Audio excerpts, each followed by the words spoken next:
Selfie camera দেখছে নিজেকে অনেক সুন্দর লাগছে, ব্যাস একটা ভিডিও বানিয়ে ফেললো। মুফতি মাসুদ অনেক আরামে আছে, মুফতি মাসুদকে কেউ আটক করে নাই, মুফতি মাসুদ নিজের আরামে মানে হানিমুন পিরিয়ড পার করার জন্য থানায় চলে গেছিলেন, পুলিশরা তাকে গা টিপে দিচ্ছে, পা টিপে দিচ্ছে, খুবই আরামে আছেন, তার কোনো অসুবিধা হয় নাই, মুফতি মাসুদ আগামীকালকে মুক্ত হয়ে যাবেন, আজকে মুক্ত হয়ে যাবেন। এই ধরনের স্টুপিডরা, ইডিয়টগুলো এই গল্পকেচ্ছা ছড়াচ্ছে মূলত কি কারণে আমি জানি না। মানে কি মনে করছে যে অনেকের ওই বালকদের গুপ্তকেশ জন্মালে ছিঁড়ে ছিঁড়ে দেখে বারবার। ব্যাপারটা কি এরকম যে আমি একজন বিশাল বড় হরিদাস পাল অ্যাক্টিভিস্ট, আমাকে প্রমাণ করতে হবে মুফতি মাসুদ ভাই ভালো আছে, এটা বললে মানুষ আমাকে বলবে যে হ্যাঁ এই তো ভাই আপনি তো সেরা। একটা মানুষ চরম বিপদে, তাকে নিয়ে এইভাবে তিরস্কারের কোনো মানে আছে? আর এই ইডিয়টগুলো কোথা থেকে কি ফিট করে যদি তাদের কেউ বলেও থাকে? ভারতীয় অনেক গান্ডু আছে, তারা মনে করে মেরা ভারত মহান, অবশ্যই মহান হতে পারে, কিন্তু ভারতের বিরুদ্ধে যে এমন কিছু বলা যাবে না তাই তারা স্ক্রিপ্ট লিখে দেয়, হ্যাঁ অনেকে অ্যাসাইনমেন্ট দেয় এটা পালন করো। তো এই ইডিয়টগুলো এগুলো করার মাধ্যমে কি প্রমাণ করতে চাইছে? র্যাশনাল দাবি করে, আবার এটা বোঝে না মুফতি মাসুদ যদি মুক্ত হন, তিনি যদি স্বাধীন জীবনযাপন করেনি, তাহলে তিনি কেন আমাদের কাউকে ফোন করলেন না, কেন তিনি লাইভ আসছেন না, তিনি কোথায়? আর মুক্তির মানে ওরা বোঝে কি বোঝে? কেন মুফতি মাসুদ আটক হলেন? অনেকে দায়ী করছেন হ্যাঁ তার ভিসার মেয়াদ শেষ হয়ে গেছিল, তিনি একজন অসচেতন মানুষ, ভিসা রিনিউ থাকলে কি পুলিশ আটক করে নাকি? আর পুলিশ যেহেতু আটক করেছে নিশ্চয়ই কোনো দোষ করেছেন, পুলিশকে বিশ্বাস করতে হবে, পুলিশ হচ্ছে বস।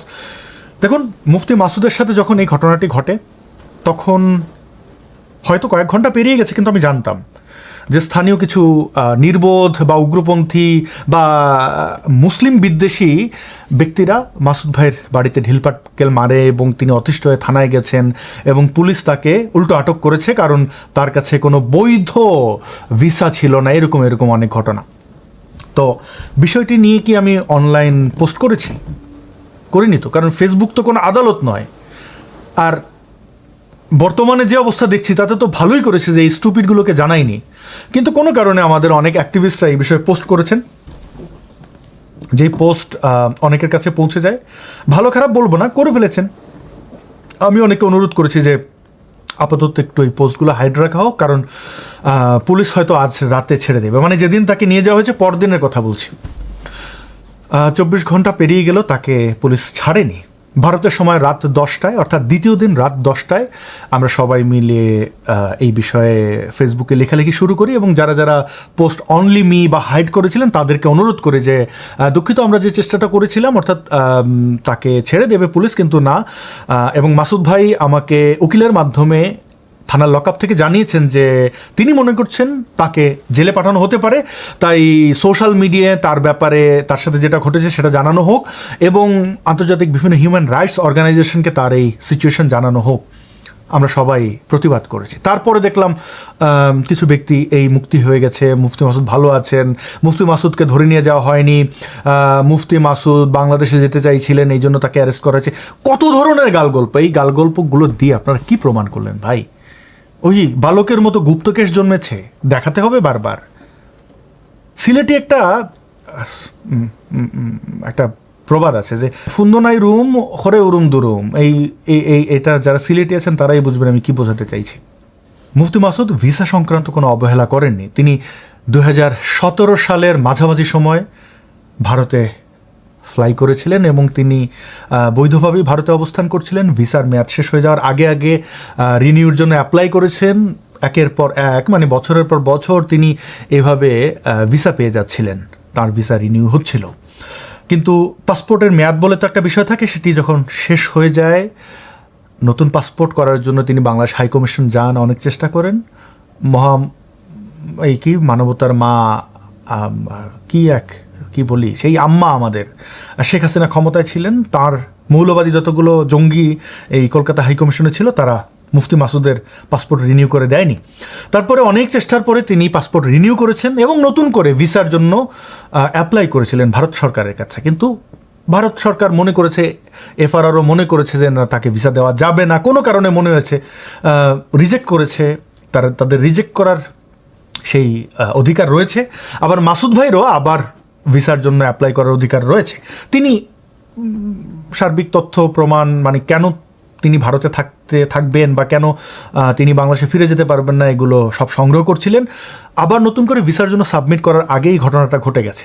যেই ঘটনাটার সাথে ভিসা টিসার কোনো সম্পর্ক ছিল না, ছিল কিছু উগ্রপন্থী ব্যক্তিদের কর্তৃক তিনি নির্যাতিত হচ্ছেন, এটার একটা সুরাহার জন্য পুলিশ স্টেশনে গেছিলেন। কিন্তু পুলিশ জনগণের এতই বন্ধু, বুঝতেই পারছেন। অবশ্য এটাই সত্য, আমাদের এই ভারতীয় উপমহাদেশে কোনো পুলিশ কাউকে আটকের আগে বলে যে আপনাকে আটক করব, বলে একটু একটু তদন্ত শেষে ছেড়ে দেব, কিন্তু দেখা যায় বেশিরভাগ ব্যক্তিকেই জেলে যেতে হয়। মাসুদ ভাইয়ের ক্ষেত্রেও তাই আমরা সন্দেহ করেছি, এখন পর্যন্ত তাই সন্দেহ করছি, যেহেতু মাসুদ ভাই এখন পর্যন্ত মুক্ত নন। আজকে 31 অক্টোবর 2025 বাংলাদেশের সময় রাত 10টা এখন এই ভিডিওটি রেকর্ড করছি। এখন পর্যন্ত মুফতি মাসুদ ভাই মুক্তি যাকে বলে, মুক্ত যেটাকে বলে সেটা নন। হয়তো তার ভিসার মেয়াদ বাড়িয়ে দেওয়া হবে, হয়তো বা তাকে একটা ডেট ধরিয়ে দেওয়া হবে যে এতদিনের মধ্যে আপনি যেখানে পারেন, যে দেশে পারেন চলে যান, এরকম অনেক কিছু হতে পারে। কিন্তু এখন পর্যন্ত সেটি ঘটেনি। প্লিজ আপনাদের ডারউইনের কসম, আপনাদের আল্লাহর কসম, ভগবানের কসম, আরও কতগুলো কসম দিতে হবে, কতগুলো আপনাদের জানি না, তো আপনারা একটু শান্ত থাকুন। মুফতি মাসুদ ভাই মুক্ত হওয়ার মানেটা আপনি বুঝুন। এই তো সেই পশ্চিমবাংলা যেখানে ইসলামিক সন্ত্রাসীদের তোপের মুখে এখন পর্যন্ত তসলিমা নাসরিন যেতে পারেন না। তাহলে আপনি মুক্তির মানে কি বোঝেন?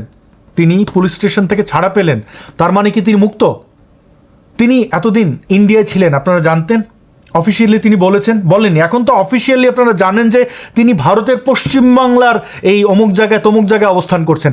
আপনি যেমন জানেন, ইসলামিক সন্ত্রাসীরাও তেমন জানে। কালকে যদি কোনো বদমাশ এসে বলে, কোনো নারী এসে বলে যে আমাকে মুফতি ধর্ষণ করেছে, বা আমি তার বউ, আমার 2টা বাচ্চা, সে আমাকে ভরণ পোষণ দেয় না, নানান ধরনের অভিযোগ আসতে পারে। এরকম কোনো অপবাদ আসলে, নতুন কোনো জটিলতা আসলে আপনি সামলাতে পারবেন? এই হরিদাস পাল অ্যাক্টিভিস্ট পারবেন? তাহলে লাফাচ্ছেন কেন? এত বিশেষ জিনিস পাকনামি করেন কেন? এই সেই পশ্চিমবাংলা তো, এখানে ফ্যানাটিক আছে, এবং ফ্যানাটিকদের আমি আর বলছি না কারা ক্ষমতায়, কিভাবে কি হয় এখানে, রাজনীতিতে কিভাবে ধর্মের প্রয়োগ হয়, আপনারা সবই জানেন। তাহলে এত লাফালাফি কি বুঝে করছেন?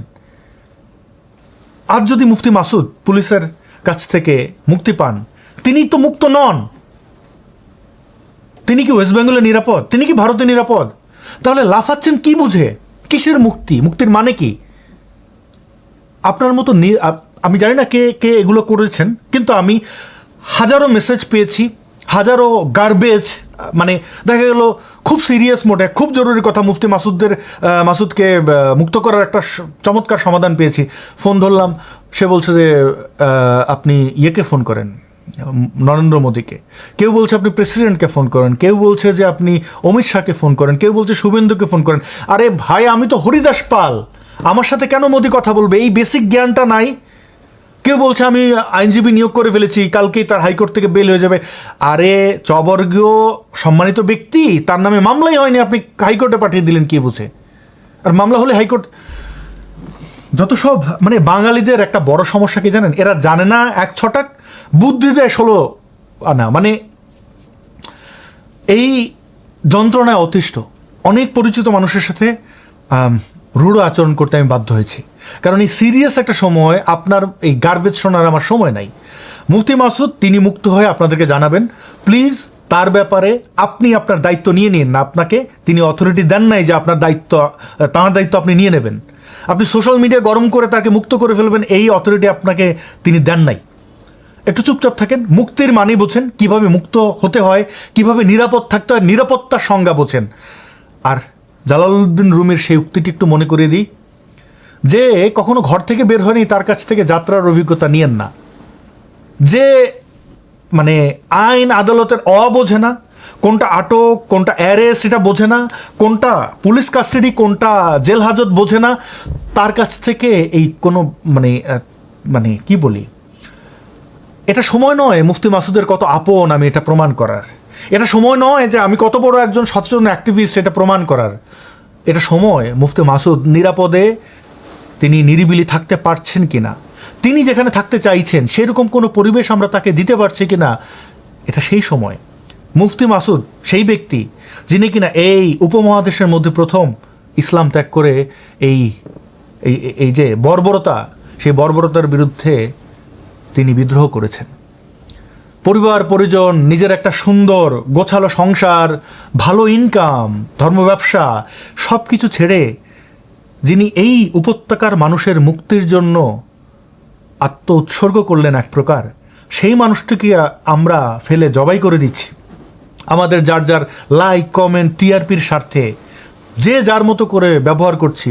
কোনো পলিটিক্যাল মানে আপনি সিচুয়েশন তখন ডিল করবেন যখন তাকে নিয়ে ভাববেন। আপনি তো দেখানোর জন্য যে আমিও চাই, আমি মুফতি মাসুদকে ছাড়াইছি, এই তকমা আমি নিতে চাই, বা এই এই এই এই একটা বিশাল সম্মাননা আমি নিতে চাই, ভাই আপনাকে নোবেল দেওয়া হবে, প্লিজ একটু থামেন। বড় যে আপনি লেখেন ফ্রি মুফতি মাসুদের নিরাপত্তা চাই, এতটুকু যথেষ্ট আপনি মুফতি মাসুদের ব্যাপারে যে অবদান রাখছেন তার জন্য। কিন্তু ওই বিশেষ চুল পাকনামি করেন না প্লিজ।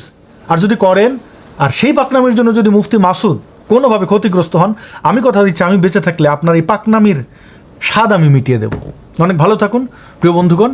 আমার কোনো গোষ্ঠী, কোনো দেশের নাগরিক, কোনো কারোর উপরে কোনো ক্ষোভ নাই, কারোর উপরে কোনো শত্রুতা নাই, কিন্তু কোনো কথা দ্বারা যদি বা কোনো আচরণ দ্বারা যদি আপনি কারোর ক্ষতি করেন, তখন আমি আপনার সেই ক্ষতি করা থামানোর চেষ্টা করব। আবার দেখা